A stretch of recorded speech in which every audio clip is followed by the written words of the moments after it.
कि dear class हम लोग शुरू कर रहे हैं इंडियन पार्टनरशिप एक्ट 1932। इसमें हम आज करेंगे इंट्रोडक्शन ऑफ पार्टनरशिप। ठीक है, इंट्रोडक्शन पार्ट हम बेसिकली कवर करेंगे। कंटेंट्स इसके आप देख सकते हो। ठीक है, कंटेंट्स बेसिकली क्या है? इंट्रोडक्शन, पार्टनर कौन होता है, पार्टनरशिप क्या है, फर्म क्या है, तीनों में फर्क थोड़ा सा समझेंगे कि पार्टनर, पार्टनरशिप और फर्म की कैसे ये अलग अलग है। मैक्सिमम नंबर ऑफ पार्टनर्स 10 से 50 रहेंगे। एलिजिबिलिटी क्या है पार्टनर बनने की, etcetera. So, right away we'll start with the things. So these will be the contents which will be covered.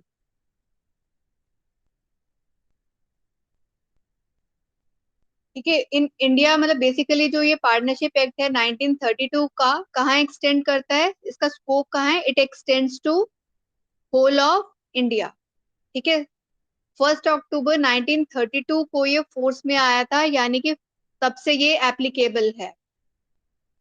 और बेसिकली ये एक स्पेशल कॉन्ट्रैक्ट है। A contract of partnership is a special contract where partnership act is silent, जहां पे कहीं पे silent है partnership का act. The general principles of the law of contract apply as per section 3। अगर पार्टनरशिप एक्ट कहीं पे साइलेंट है तो फिर हम किसको रेफर करेंगे? इंडियन कॉन्ट्रैक्ट एक्ट 1872, उसको रेफरेंस लेके फिर हम इंटरप्रेट करने की कोशिश करेंगे अगर पार्टनरशिप का एक्ट कहीं पे साइलेंट है तो। ठीक है, अब हम देखेंगे what we mean by partnership, partner, firm and firm name. ठीक है, पार्टनरशिप बेसिकली क्या हो गया? आपस में जो रिलेशनशिप है पार्टीज के बीच में। ठीक है, पार्टनरशिप क्या है? एक पार्टनर का दूसरे पार्टनर से क्या रिलेशन है।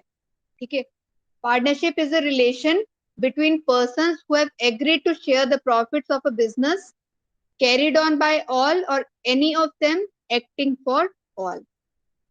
कि बेसिकली रिलेशन है पार्टनर्स के बीच में जो एग्री कर रहे हैं कि वो प्रॉफिट्स को शेयर करेंगे जो बिजनेस से राइज होंगे, और जो वो बिजनेस है वो कौन करेगा?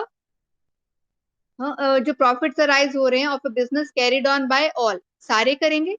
ठीक है, या any one of them acting for all, या एक पर्सन बाकियों के बिहाफ पे एक्ट करेगा। ठीक है, जब एक पर्सन बाकी के बिहाफ पे एक्ट करेगा तो इधर बेसिकली एजेंसी का कंसेप्ट आ रहा है कि पार्टनर जो है वो प्रिंसिपल और एजेंट के रिलेशनशिप में काम कर रहे हैं। So clear about partnership. Partnership is a relation which is subsisting between the partners.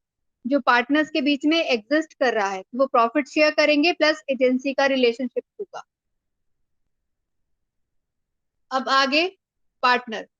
ठीक है, person who have entered into partnership with one another, एक पर्सन ने दूसरे के साथ जो पार्टनरशिप में एंटर किया है तो उस पर्सन को इंडिविजुअली क्या हम कहेंगे? पार्टनर। और कलेक्टिवली यानी मिला के इकट्ठे क्या उसे बोलेंगे हम? Together will call those partners as a firm. और जिस नाम के अंडर वो फर्म रजिस्टर होएगी, हाँ, या जो भी नाम वो फर्म का रखेंगे उसको कहा जाएगा फर्म नेम। ठीक है, the name under which their business is carried on is called as the firm name. So clear about partnership, partner, firm and firm name. Is it okay? Yes ma'am. ठीक है, partnership हो गया relation जो partners के बीच में है, और जो इंडिविजुअली एक जो मतलब वो पार्टनर है, ठीक है, उसको हम पार्टनर बोलेंगे जो रिलेशनशिप पार्टनरशिप के बीच में है। कलेक्टिवली मिला के इसको फर्म कहेंगे। जिस फर्म के जो भी उस फर्म को वो नाम देंगे, ठीक है, उसको फर्म नेम कहा जाएगा। ठीक है, ये आप इधर देखें, partner, firm and firm name. Partner कौन है? Persons who have agreed into partnership with one another are individually they are called as partner, और कलेक्टिवली उनको हम कहते हैं फर्म, पार्टनर्स को। और name under which their business is carried on is called as firm name. ठीक है, अब मैक्सिमम लिमिट देखो पार्टनर्स पार्टनरशिप में क्या क्या है। अगर तो बैंकिंग बिजनेस कर रही है पार्टनरशिप फर्म तो उस केस में लिमिट है 10। अदरवाइज कितनी लिमिट है? 50। ठीक है, और कोई भी बिजनेस कर रही है बैंकिंग के अलावा तो उस केस में ये लिमिट है 50, 50। ठीक है, ये दिया हुआ है सेक्शन 464 कि companies act 2013 provides that maximum number of persons a firm can have. ठीक है, दिस इज अबाउट इट। और अगर नंबर ऑफ पार्टनर्स इस लिमिट से ज्यादा हो जाते, बैंकिंग के केस में 10 से ज्यादा, और अदर बिजनेस के केस में 50 से ज्यादा, तो उस केस में क्या होगा, जो पार्टनरशिप है वो इलीगल एसोसिएशन कहलाई जाएगी, बन जाएगी। ठीक है, if the number of partners exceeds the aforesaid limit, the partnership firm it becomes an illegal association, फिर वो इलीगल एसोसिएशन बन जाएगी। ठीक है, वो पार्टनरशिप फर्म नहीं रहेगी। इसलिए लिमिट में रखना मेंबर्स को जरूरी है, जितने नंबर दिया है उतने ही मेंबर्स होने चाहिए। ठीक है, अब एलिजिबिलिटी क्या है अगर पार्टनर बनना है, जैसे हम कॉन्ट्रैक्ट में करते थे उसी तरह से एलिजिबिलिटी क्या है कि बेसिकली कॉम्पिटेंसी टू कॉन्ट्रैक्ट। ठीक है, a partnership agreement can be entered into between persons who are competent to contract, जो जिनके अंदर कैपेसिटी है कॉन्ट्रैक्ट करने की, यानी कि वो साउंड माइंड के हैं, 18 साल से ऊपर हैं और डिस्क्वालीफाई नहीं किए गए किसी भी लॉ के द्वारा, तो वो पर्सन पार्टनर बन सकते हैं। Every person who is of the age of majority according to the law to which he is subject and who is of sound mind and not disqualified from contracting by any law to which he is subject can enter into a partnership।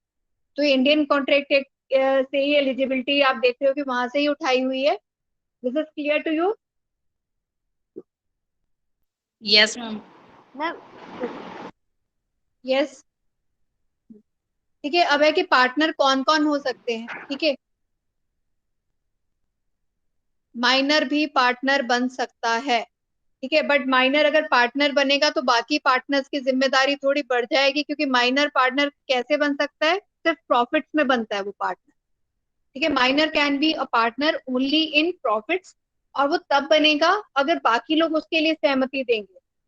ठीक है, if the other person give consent to it. ठीक है, बाकी partners अगर consent देते हैं तो minor को वो पार्टनर एडमिट कर सकते हैं पार्टनरशिप में। पर माइनर जो है वो सिर्फ प्रॉफिट शेयर करेगा, लॉसेस बिल्कुल भी शेयर नहीं करेगा। ठीक है, प्लस उसके पास राइट्स होंगे कि वो बुक्स ऑफ अकाउंट्स ये सब इंस्पेक्ट करना चाहे तो वो इंस्पेक्ट कर सकता है। इंडिविजुअल भी पार्टनर बन सकता है। ठीक है, any individual he can become a partner. ठीक है, प्रोवाइडेड वो एलिजिबिलिटी पिछले वाली होनी चाहिए। अब कोई फर्म, ठीक है, मतलब पार्टनरशिप फर्म पार्टनर नहीं बन सकती किसी और पार्टनरशिप फर्म में।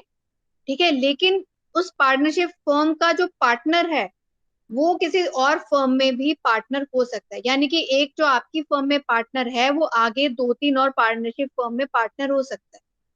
पर इस केस में ये जरूर है कि अगर से कॉन्ट्रैक्ट आपका पार्टनरशिप फर्म आपकी जो है उसमें जो एग्रीमेंट है पार्टनर्स के बीच में, डीड में ये साइन किया हुआ है कि वो सेम नेचर के साथ नहीं करेगा और पार्टनरशिप, तो ऐसे में उसे रोका जा सकता है। बट अदरवाइज पार्टनर जो है ही has got the right to become a partner in another firm. अगर हिंदू अनडिवाइडेड फैमिली है, HUF, तो उस केस में हिंदू अनडिवाइडेड फैमिली का कर्ता यानी कि हेड ऑफ द फैमिली या उसका कोई मेंबर, ठीक है, वो मेंबर जो है वो भी पार्टनर बन सकता है इन अ पार्टनरशिप फर्म, यानी कि वो अपना जो बिजनेस है वो भी चला सकते हैं और किसी पार्टनरशिप फर्म में भी पार्टनर बन सकते हैं। अब है कंपनी। कंपनी जो है बेसिकली आर्टिफिशियल पर्सन है और इन केस कंपनी चाहे तो वो पार्टनर बन सकती है। नेक्स्ट आते हैं ट्रस्टीज। ठीक है, कि जो ट्रस्टीज हैं, किसी पर्टिकुलर कोई ट्रस्ट क्रिएट किया हुआ है उसके जो ट्रस्टीज हैं वो पार्टनरशिप फर्म में पार्टनर बन सकते हैं, प्रोवाइडेड कि उनकी जो अपना पर्टिकुलर एग्रीमेंट है, जो मतलब कि ट्रस्टीशिप का उनका जो एग्रीमेंट है, उस ट्रस्टीशिप के एग्रीमेंट में उन्हें फोबिट नहीं किया गया, उन्हें रेस्ट्रेन नहीं किया गया, उन्हें रोका नहीं गया कहीं और पार्टनर बनने से। अगर तो वो एग्रीमेंट में छूट है, कुछ नहीं लिखा हुआ, तो वो पार्टनर बन सकते हैं। बट अगर उनका ट्रस्टीशिप का जो एग्रीमेंट है उसमें लिखा हुआ है कि जो भी ट्रस्टी है वो कहीं और पार्टनर बनने से पहले इनकी ट्रस्ट की इजाजत लेगा या वो किसी और जगह पार्टनर बन ही नहीं सकता, तब वो नहीं बन सकता। Okay, so this is who can be a partner. This is clear to you? Ma'am Hindu yes. Undivided family वाला पॉइंट। हिंदू अनडिवाइडेड फैमिली में HUF में जो फैमिली है ज्वाइंट फैमिली होती है, Hindu undivided family. So it's basically joint family जो jointly वो business करते हैं। और इसमें बेसिकली जो हेड ऑफ द फैमिली है बेसिकली मेल मेंबर ही होता है। तो वो जो मेल मेंबर है वो उसे कर्ता कहा जाता है। ठीक है। और जो भी इसके अंदर मतलब फैमिली में जो भी कोई बच्चा मतलब बॉर्न होएगा मेल चाइल्ड वो ऑटोमेटिकली इसका मेंबर बनता जाता है। ठीक है। तो उसमें जो हिंदू अनडिवाइडेड फैमिली एक अपना बिजनेस तो कर ही रही है तो उसमें कर्ता है मेंबर्स हैं। ठीक है। लेकिन ये कर्ता और मेंबर्स अपने बिजनेस के अलावा किसी और पार्टनरशिप फर्म में भी पार्टनर बन सकते हैं। ठीक है। उनके ऊपर रोक नहीं है पार्टनर बनने से। ठीक है। Is it okay? Yes ma'am. Yes ma'am. इसी में आगे आता है इसेंशियल्स ऑफ ए पार्टनरशिप कि इसके इसेंशियल्स क्या हैं। अब पार्टनरशिप, अब देखो एक पर्सन अपने साथ तो पार्टनरशिप कर नहीं सकता तो ऑटोमेटिकली उसको दो या उससे ज्यादा लोग चाहिए। ठीक है। टू मिनिमम चाहिए।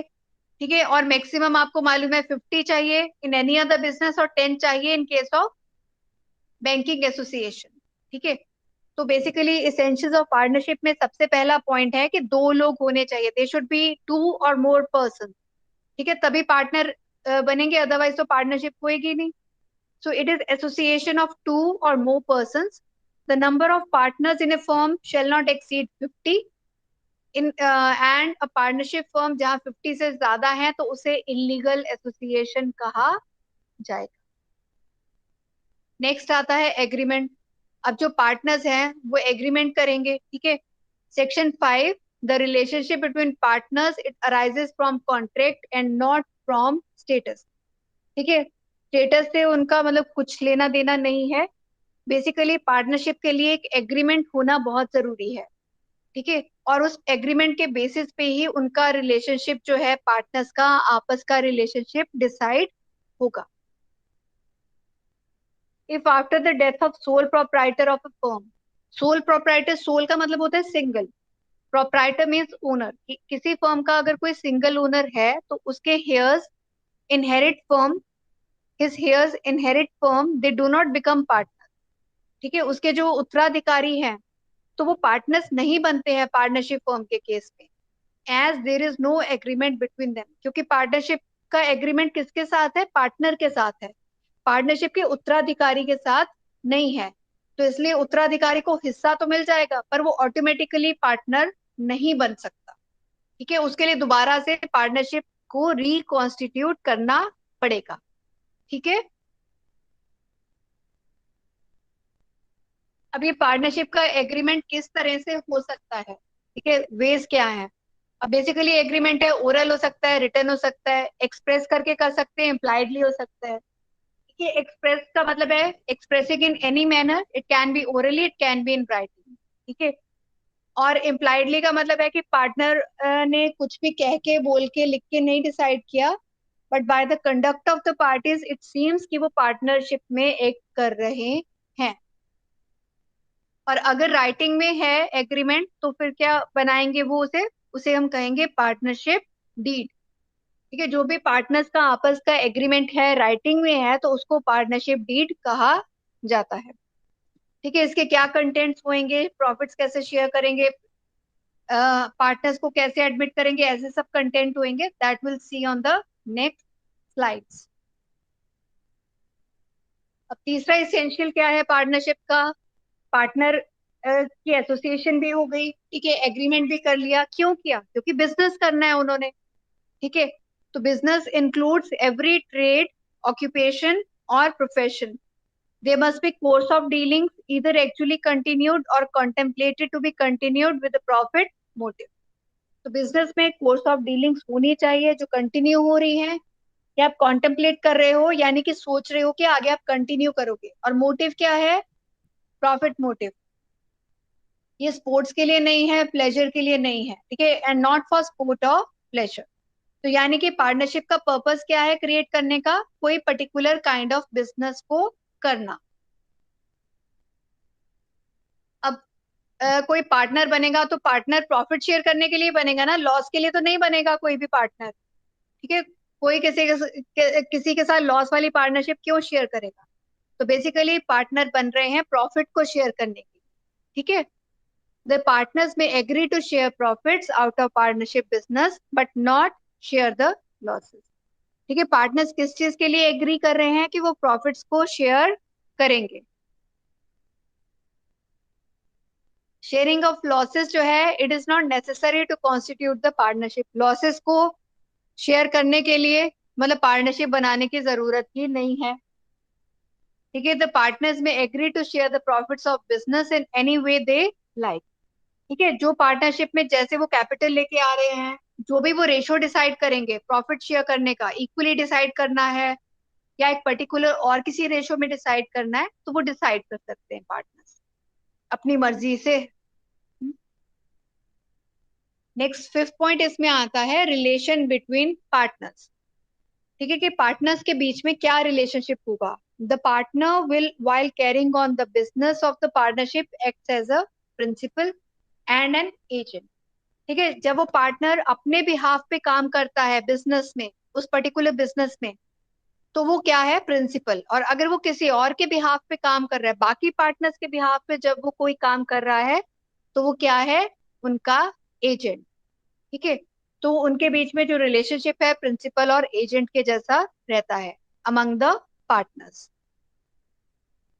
He is a principal because he acts for himself and he is an agent as he simultaneously acts for the rest of the partner। ठीक है, जब वो अपने लिए कर रहा है तो वो प्रिंसिपल, बाकियों के लिए जब वो साइमल्टेनियसली काम कर रहा है तो वो क्या हो जाएगा, पार्टनर, एजेंट हो जाएगा।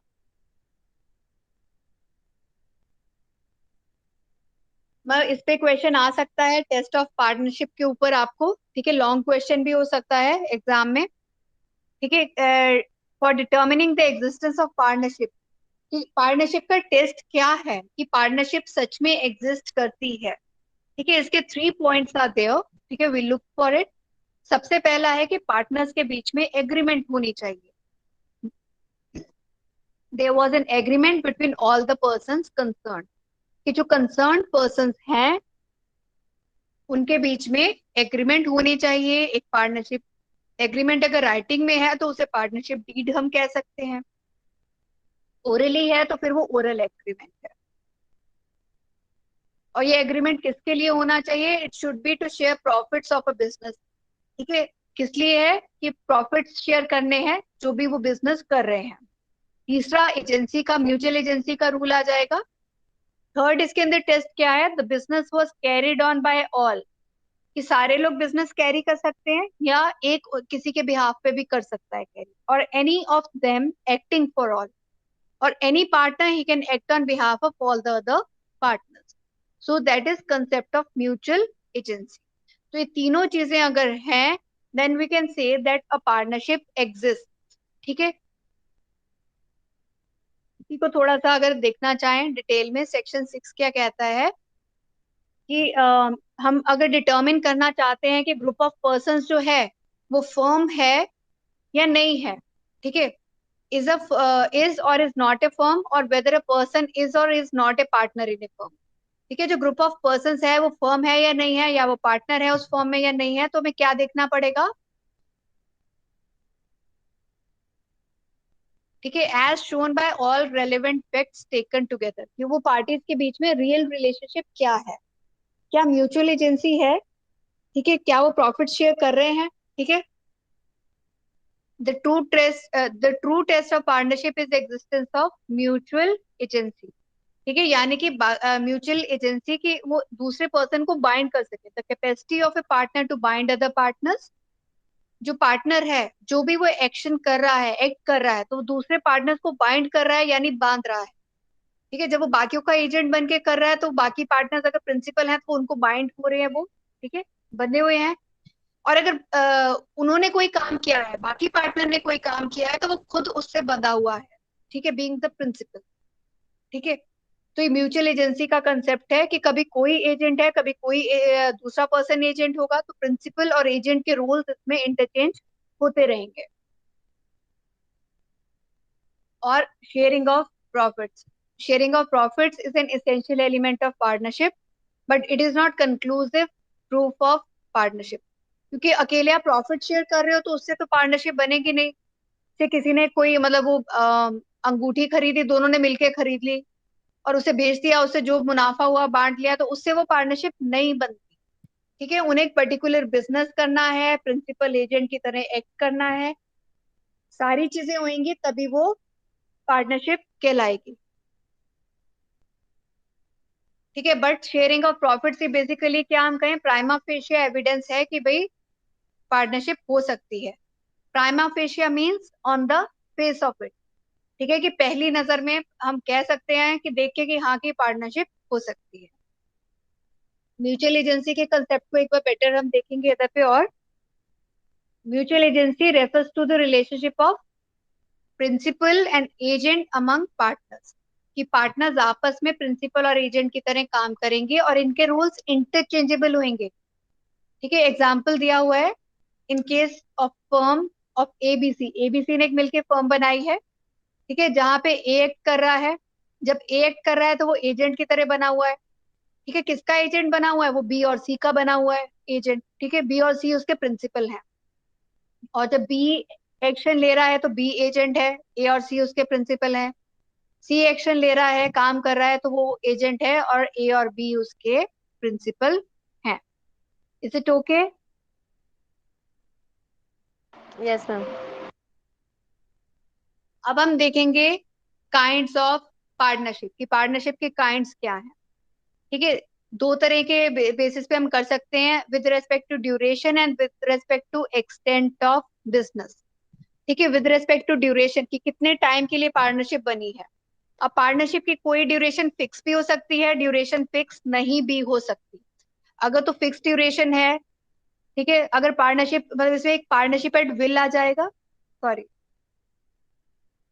ठीक है, पहला है पार्टनरशिप एट विल, ड्यूरेशन में क्या है, पार्टनरशिप एट विल। विल का मतलब है कि अपनी मर्जी से, इसमें कोई भी ड्यूरेशन फिक्स नहीं है। और इसका ऑपोजिट क्या है, मतलब partnership with fix duration, fix duration partnership भी हो सकती है। सिर्फ आपने पार्टनरशिप फॉर्म 1 साल के लिए की है, पार्टनरशिप, ठीक है, 1 साल के लिए, तो वो फिक्स ड्यूरेशन की हो गई। अगर आपने कोई भी 1 साल 2 साल कुछ भी डिसाइड नहीं की टर्म, तो वो पार्टनरशिप एट विल हो जाएगी। और जब भी पार्टनरशिप एट विल होएगी, इसका क्या मतलब है कि जब तक कोई पार्टनर डिसोल्यूशन के लिए या उसको मतलब वो खत्म करने के लिए कोई एक नोटिस नहीं जारी करेगा, तब तक वो पार्टनरशिप चलती रहेगी। ठीक है, विल का मतलब है मर्जी से, डिजायर। नेक्स्ट आ गया एक्सटेंट ऑफ बिजनेस, के हिसाब से कैसे कह सकते हैं पार्टनरशिप की काइंड्स क्या हो सकती है, दो तरह की, जर्नल एंड पर्टिकुलर। ठीक है, पर्टिकुलर पार्टनरशिप को एक बार पहले देखो। पर्टिकुलर पार्टनरशिप का मतलब है एक पर्टिकुलर वेंचर को, प्रोजेक्ट को करने के लिए एक पार्टनरशिप बनी है। से रोड कंस्ट्रक्शन का कोई काम है, उसके लिए एक पार्टनरशिप आपने बनाई है, तो जैसे ही वो वाला प्रोजेक्ट कंप्लीट हो गया, तो ये ओवर हो जाएगी। ठीक है, so particular partnership it can be for a specific period, ठीक है, या फॉर अ स्पेसिफिक प्रोजेक्ट। और जब वो प्रोजेक्ट ओवर हो जाएगा, तो ये पर्टिकुलर पार्टनरशिप भी खत्म हो जाएगी। Journal partnership is not for a particular project but for journal businesses. Journal business मतलब कि जो भी चलते रहेंगे उसके लिए जर्नल पार्टनरशिप बनती है। ठीक है, इसको देखें, partnership at will section 7, where there is no provision in partnership agreement known as partnership deed if in writing for the duration of their partnership। कोई भी प्रोविजन नहीं है पार्टनरशिप डीड में कि उसकी ड्यूरेशन क्या होगी, तो उस केस में उसे क्या कहा जाएगा, पार्टनरशिप एट विल। और इसका स्पेशल फीचर क्या है कि पार्टनरशिप एट विल को कोई भी पार्टनर डिसॉल्व कर सकता है राइटिंग में नोटिस देके। स्पेशल फीचर क्या है कि partnership at will is that which such partnership may be dissolved by any partner or by giving a notice in writing to all other partners of his intention to dissolve the partnership। कि कोई भी partner इसको dissolve कर सकता है, पर कैसे करेगा, नोटिस देगा वो राइटिंग में डिसॉल्व करने के लिए, और उस नोटिस के बाद वो डिसॉल्व हुए। ठीक है, जो भी डेट उसने नोटिस में मेंशन की हुई है, उस डेट से वो पार्टनरशिप डिसॉल्व हो जाएगी। अगर उसने कोई डेट नोटिस में नहीं डाली हुई, तो उस केस में जिस डेट को ये उसका इंफॉर्मेशन कम्युनिकेट हो रही है, तो उस डेट से माना जाएगा कि date of dissolution of partnership मानी जाएगी। Okay,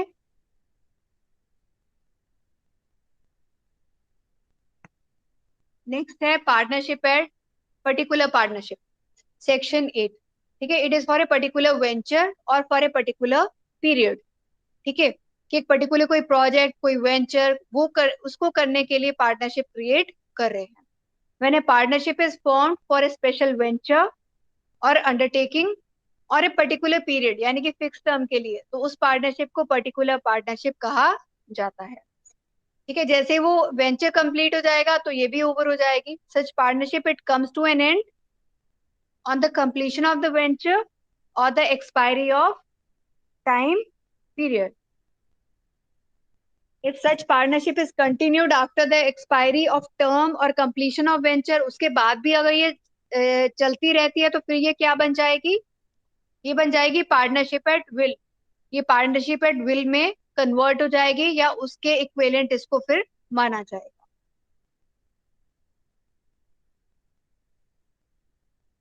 A particular partnership may be dissolved before the expiry of the term or completion of the venture। एक पर्टिकुलर वेंचर से सड़क बनाने का कोई प्रोजेक्ट है, या आपने साल के लिए पार्टनरशिप बनाई है या 2 इयर्स के लिए बनाई है, उससे पहले अगर डिसॉल्व करना चाहते हैं तो कैसे करेंगे?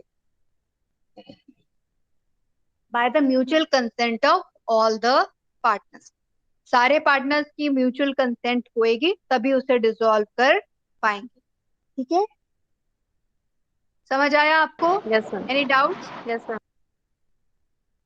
अब आ रहे हैं partnership deed. Partnership deed basically क्या है? ये एग्रीमेंट है, किसके बीच में है? पार्टनर्स के बीच में। ये ओरल भी हो सकता है और रिटन भी हो सकता है, बट प्रेफरेंस किसके लिए रहती है? ओरल के लिए रहती है। तो लॉ में स्पेसिफिकली ये नहीं कहा गया कि भाई पार्टनरशिप डीड को राइटिंग में होना चाहिए।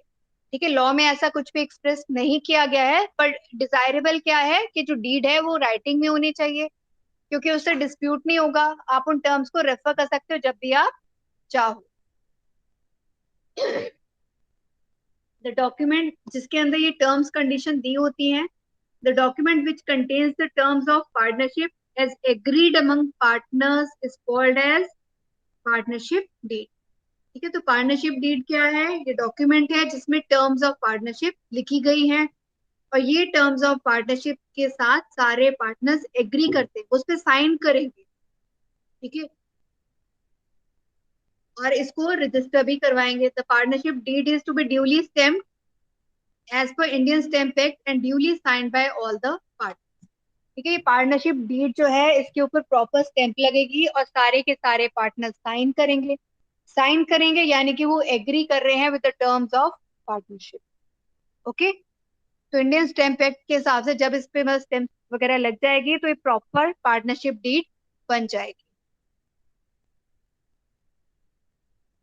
इसके क्या कंटेंट्स हो सकते हैं? अब पार्टनर्स इस पे साइन कर रहे हैं तो उनके नाम तो लिखे ही होंगे इस पे। ठीक है, किस तरह का बिजनेस करेंगे, ठीक है, इंपॉर्टेंट चीजें। ठीक है, नेचर ऑफ बिजनेस क्या होगा वो भी मेंशन होगा। अब पार्टनरशिप की ड्यूरेशन क्या है? अगर तो पर्टिकुलर पार्टनरशिप है तो मेंशन होगा, या फिक्स पार्टनरशिप है तो भी मेंशन होगा, या पार्टनरशिप एट विल है तो नहीं होगा मेंशन। ठीक है, पार्टनरशिप फर्म का वो नाम क्या रखेंगे, ठीक है, और कितनी वो कैपिटल लेके आएंगे, पैसा कितना लगाएंगे, ठीक है, इनिशियल इन्वेस्टमेंट कितनी, वो कैपिटल मतलब पार्टनर्स कैसे कंट्रीब्यूट करेंगे, share of partners in profits and losses, वो प्रॉफिट्स वगैरह कैसे शेयर करेंगे, क्या उनका फॉर्मूला रहेगा, इक्वली करेंगे या एक पर्सन हाफ करेगा, दूसरे बाकी पर्सन 1/3 करेंगे, एक्सेट्रा एक्सेट्रा, या 1/4 करेंगे, एक्सेट्रा डिसाइड होएगा उसमें। ठीक है, बैंक अकाउंट जो फर्म के हैं उसका भी इसके अंदर जिक्र होगा। ठीक है, बुक्स ऑफ अकाउंट्स की भी इसमें मतलब कहो कि जिक्र रहेगा। पार्टनर्स की क्या पावर्स हैं, ठीक है, उनके पास क्या मतलब कहो कि शक्तियां रहेंगी वो मेंशन होएगा। रिटायरमेंट पार्टनर की कैसे होएगी, एक्सपल्शन कैसे होएगी। एक्सपल्शन हो गया बेसिकली निकालना है, एक्सपेल करना किसी पार्टनर को। ठीक है, उसके भी रूल्स इसमें मेंशन होंगे। डेथ ऑफ पार्टनर के केस में पार्टनरशिप फर्म को कैसे ट्रीट करेंगे वो, कि क्या पार्टनरशिप उनकी डिसॉल्व फर्म उनकी डिसॉल्व मानेंगे या उसे डिसॉल्व नहीं मानेंगे। नया पार्टनर पुराने की जगह जो मर गया उसकी जगह रखेंगे, क्या उसके कहो कि लीगल हेयर को पार्टनर बनाएंगे या नहीं बनाएंगे। ठीक है, और रिकॉन्स्टिट्यूट करेंगे पार्टनरशिप को, मतलब ये सारी चीजें उसमें मेंशन होंगी। पार्टनरशिप के डिसोल्यूशन वो कैसे करेंगे, सेटलमेंट डिस्प्यूट्स की कैसे होएगी, ठीक है। मैं all these things will be mentioned in the partnership deed. These are the contents of partnership deed. Is it okay? Yes ma'am. अब आ रहे हैं हम काइंड्स ऑफ पार्टनर, कि पार्टनर्स के काइंड्स, ठीक है। 9 तरीके हैं ये तकरीबन। पहला है एक्चुअल और ऑस्टेंसिबल पार्टनर, ठीक है। एक्चुअल पार्टनर भी कह सकते हैं इसको, एक्टिव पार्टनर भी कह सकते हैं। एक्चुअल पार्टनर बेसिकली हो गया जो असली में पार्टनर है और एक्टिवली काम कर रहा है पार्टनरशिप फर्म के लिए, ठीक है। सो एक्चुअल पार्टनर कौन सा है? जो एक्टिवली फर्म के लिए काम कर रहा है, ठीक है, और बाकी लोगों को नजर भी आ रहा है, that person will be called as actual partner. फिर आ जाएगा स्लीपिंग और डोमेंट पार्टनर। स्लीपिंग और डोमेंट पार्टनर बेसिकली क्या कर रहा है कि उसके बारे में, स्लीपिंग और डोमेंट पार्टनर के बारे में, मतलब कि सोया हुआ है, बाकी लोगों को नहीं मालूम है, ठीक है। नॉमिनल पार्टनर कौन सा पार्टनर है? जो सिर्फ नाम के लिए पार्टनर, ठीक है, वो मतलब कि he is a partner only in name, ठीक है। और सब पार्टनर कौन है? एक पार्टनर ने आगे अपना कोई और पार्टनर बना दिया, मतलब एक पार्टनर ने आगे किसी और के साथ प्रॉमिस किया कि वो अपने प्रॉफिट में से कुछ हिस्सा उसे देगा, that person will be called as sub partner. Okay.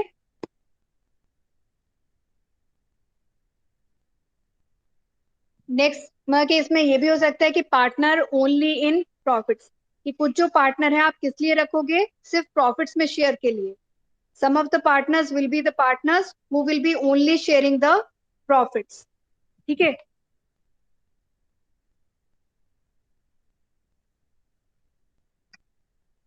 Voice is audible? Yes ma'am.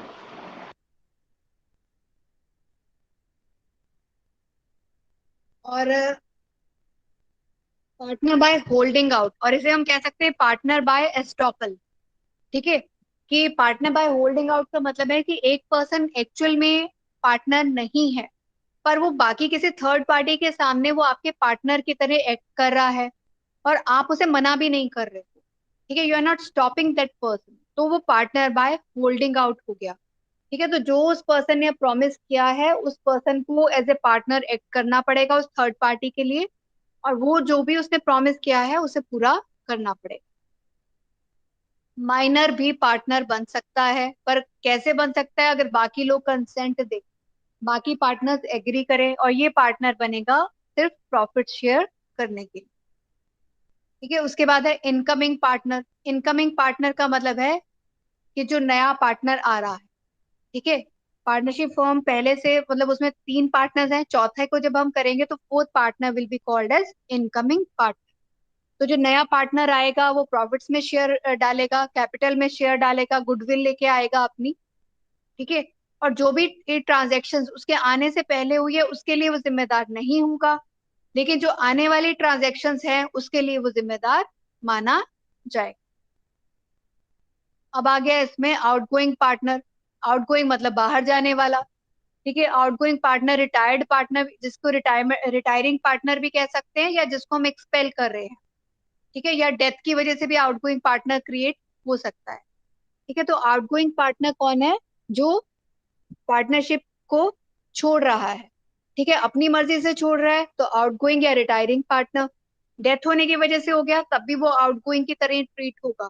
या एक्सपल्शन, कि एक पार्टनर को बाकी पार्टनर्स ने एक्सपेल कर दिया, निकाल दिया as per rules and regulations, ठीक है, तो उसे हम these will be called as outgoing partner. अगर पार्टनर रिटायर हो रहा है, ठीक है, तो उस केस में वो क्या करेगा? आउटगोइंग पार्टनर क्या करेगा? एक पब्लिक नोटिस जारी करेगा। पब्लिक नोटिस क्यों जारी करेगा? ताकि उसकी जो लाइबिलिटीज हैं उस पार्टनरशिप फर्म के पास, जिस डेट को वो रिटायर हुआ है उस डेट के बाद वो पार्टनरशिप में लायबल नहीं है, तो इसका एक पब्लिक नोटिस वो जारी करेगा। अगर वो पब्लिक नोटिस नहीं देता है तो पब्लिक की आई में still retiring partner will be the partner, actual partner, और उस केस में उसकी लाइबिलिटीज बढ़ जाएंगी, ठीक है। तो इसलिए आउटगोइंग पार्टनर की ये जिम्मेदारी है कि वो अपनी जिम्मेदारी मतलब कि अगर लाइबिलिटी से बचना चाहता है आगे फर्दर फ्यूचर की, तो एक पब्लिक नोटिस जारी करे, ठीक है। एक बार इसको इधर नजर देखेंगे, एक्टिव पार्टनर कौन सा है या actual partner, a person who takes active interest in the conduct and management of business of the firm, उसको हम एक्टिव या मैनेजिंग पार्टनर कहते हैं। स्लीपिंग पार्टनर कौन सा है, जो काम में एक्टिवली पार्टिसिपेट तो नहीं कर रहा, वो क्या कर रहा है, सिर्फ शेयर कैपिटल में कंट्रीब्यूट कर रहा है, he is only contributing in share capital, share capital में कंट्रीब्यूट कर रहा है but not taking active part in the management of business. ठीक है। नॉमिनल पार्टनर जो सिर्फ नाम के लिए है, उसने अपना नाम कहो कि पार्टनरशिप फर्म को उधार दिया है बट उसका रियल इंटरेस्ट कोई भी बिजनेस में नहीं है, और वो प्रॉफिट और लॉसेस कुछ भी शेयर नहीं करता। ठीक है। और उसकी कहो कि ना ही वो मैनेजमेंट के जो भी डिसीजन इनके लेते हैं उसमें उसकी कोई वॉइस है, यानी कि अपनी बात वो नहीं कह सकता। It also does not usually have a voice in the management of the business of the firm, पर उसने क्योंकि अपना नाम उधार दिया है इनको पार्टनरशिप के लिए, तो इस केस में क्या है, वो आउटसाइड वर्ल्ड के लिए, पब्लिक के लिए, पब्लिक को तो नहीं मालूम कि ये नाम के लिए पार्टनर है, for the public he is an actual partner. ठीक है। तो जो एक्चुअल पार्टनर पब्लिक के लिए, मतलब जो उसकी जिम्मेदारी बनती है उसके लिए वो लायबल होगा। ओके। Yes ma'am. सब पार्ट सब पार्टनर हमने देखा ही था कि सब पार्टनर वैसे तो मतलब कि एक पार्टनर आगे किसी और के साथ पार्टनरशिप कर लेता है कि वो अपने शेयर में से कुछ शेयर उसको देगा। ठीक है। when any of the partner agrees with the stranger to share the profits derived by him from the firm, the stranger is called a sub partner।